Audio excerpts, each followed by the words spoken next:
Now, typically in this part of the country, Northeast Ohio area, even Western Pennsylvania, how long does the rut go typically for buck? Well, for buck, I mean, you're looking anywhere from you know, the end of October. It can go on into January in Northeast Ohio here, because they miss. People need to understand, there's a first rut, which is the heavy rut. There's a smaller secondary rut, and there's even times when you'll even get that tiny third rut where a doe or two or three has been missed, because I've had fawns born late October before. So what's that tell you? Well, it goes beyond then. Exactly. So the bucks will go, they'll go in rut. Are they usually matching the doe when they're in heat? Or is it just they're ready to go anytime that opportunity comes up where there's a hot doe around? No. And hot doe means what? She's receptive. You say receptive. Okay. That's the word we use. She's receptive. Okay. And with bucks, typically they won't try to breed for real until they've shed their antlers. So the testosterone levels build up. The horn growth has stopped. They've shed. Now that bone, you know, their antlers turn hard, and the testosterone level is starting to escalate. And I believe it's built off the photosynthesis of the days getting shorter and everything. It clicks their brain just like it does the does. Right. Now he's going to kick in before she does. Especially the younger year-and-a-half-old bucks and 6-month-old bucks. They're running nuts. Yeah. Every year I get somebody guaranteed it's going to say 1st of October, man, I seen a doe or buck running a doe. They're in heat. They're in rut. I'm like, no, that's the teenagers running around just being goofy. Right. When you see the big boys cruising, it's almost 28th, 29th to the Halloween. Right in that time frame, that's when that pre-rut really starts to kick in, and they start starting to get serious about what they're doing. So there's some years, and it's just kind of funny, based on the winter and how it went, the harder the winter, it just seems like, believe it or not, they're getting born out a little bit quicker. You'd think it'd push it back, but it's just pushing them the opposite. Go ahead, yeah. And so, you know, with the gestation period being somewhere around 210 to 220 days, you can pretty much backtrack when the peak of that rut was. And it varies slightly, but pretty much you can just about guarantee that it's going to be somewhere between November 7th and the 20th. What do statistics show as far as what's the buck to doe ratio on the new fawns? Well, my statistics, I can't speak for everyone else, but I know what mine are, and it's some years it's really low on bucks, and some years it's really high. I mean, now this year we're dead on at 50%, which is strange. Yeah. Because usually it's 60-40, 70-30, and it'll fluctuate back to next year. I mean, it's just not a consistent thing, and you know, I've heard a lot of different ideas and opinions on and myths and whatnot. You're right, but it just it doesn't amount to anything. So you don't think it has anything to do with maybe what they were fed or what they ate through the? I've tried everything. I've tried everything. You know what I'm like out here with trying not just for what gender, but how can I improve the urine, keep it fresher, just always something. One's trying to got a little admirer there. He wants on camera. We talked about, I believe, last year and year previous, where we had that great mast, is what they call, where there was a lot of acorns out. So there was therefore a lot of feed for, you know, not only squirrel or deer, but squirrels and other things that are obviously eating nuts. So right now, do you think what's the fall looking like?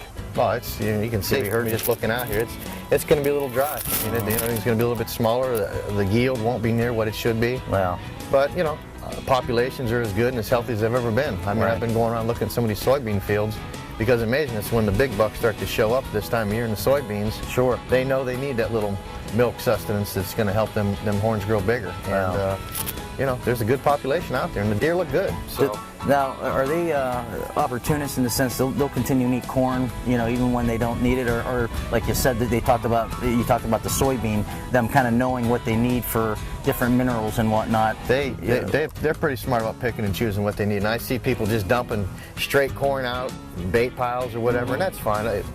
But to understand, when you dump it, it's like putting a salt lick out, Rob. Yeah. Okay, you need to understand what you're doing. Okay, they will come and you'll get a big hole dug in there, and people think, man, I'm gonna be hunting over that, and then they don't see them in the fall. Right.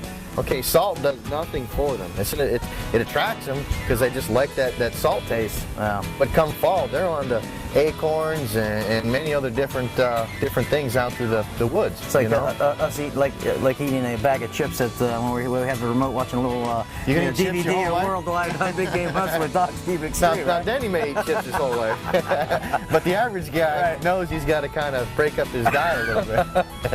Throw a little milk, maybe some other sugar in there, right? You got to have your little goodies. Well, again, you're watching the Outdoor Icon Show. We have Keith Doc Ainsley of Doc's Deer Sense here in Portland, Ohio, Northeast Ohio. National product, national brand. He's been changing the industry. We're glad to have him as a sponsor and part of the show. And I think we're going to go take a look at some big bucks. Let's take a look at some horns, some elk back here too. Yeah, we want to check some elk out. He's got some elk products, some muley products. So we're going to get into that a little bit. Stay tuned. You're watching the Outdoor Icon Show. The Outdoor Icon Show is brought to you by Doc's Deer Sense.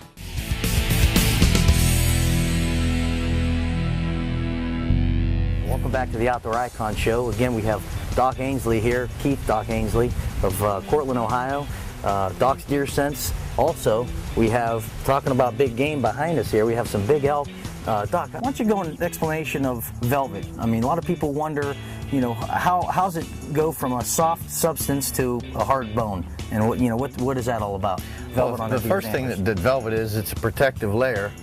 It's actually a skin, of course. It's got hair, and it's very much the protective layer. As you can see, it's specifically on the elk as they're walking through these trees, that doesn't get nicked up and prevent their horns from growing how they're supposed to. So first and foremost, it's a protective coating for the horn growth underneath that. And there's a lot of blood flow that's coming through that. I mean, you'll actually see veins. And if you ever got an opportunity to watch deer in the wild or a zoo or even here at Doc's Deer Farm, is you'll see some of the flies landing on the very tips of the tines or the beams, and they're just sucking that blood out. And it's full of blood. If they actually cut or nick that, depending on the cut and the depth of it and where they cut it, it can affect their horn growth. Wow. So it's a protective coating for the antlers underneath, being a finished product.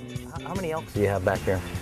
We've got 9 currently. Wow. Yeah, we've got 4 bulls and some cows, and we keep the small population going because we do have some demand for some scent for there too. Yeah. Typically, that's going out west customers, right? Yeah.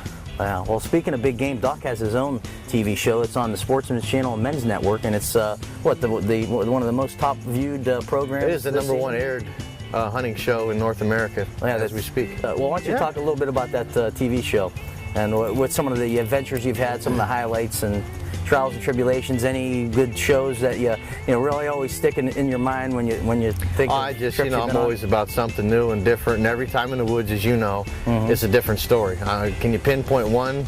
There's bits and pieces of each one of them that really stand out that were really funny, where the cameraman crashed a snowmobile or fell down the hill or, little things like that. You know me, I'm kind of a... A little horseplay. Comes to mind. I just love to see that kind of stuff go on, and it's funny. Of course, when it happens to me, it's not as funny. No. But I will still chuckle. But it's just it's been a lot of fun. It really has. And we're going all over the world basically and bow hunting, and we've highlighted this area a lot, which is some of the emails we've read and have been very positive. And I'm always trying to find a positive way to promote our area. Right. Because we got a lot to offer here.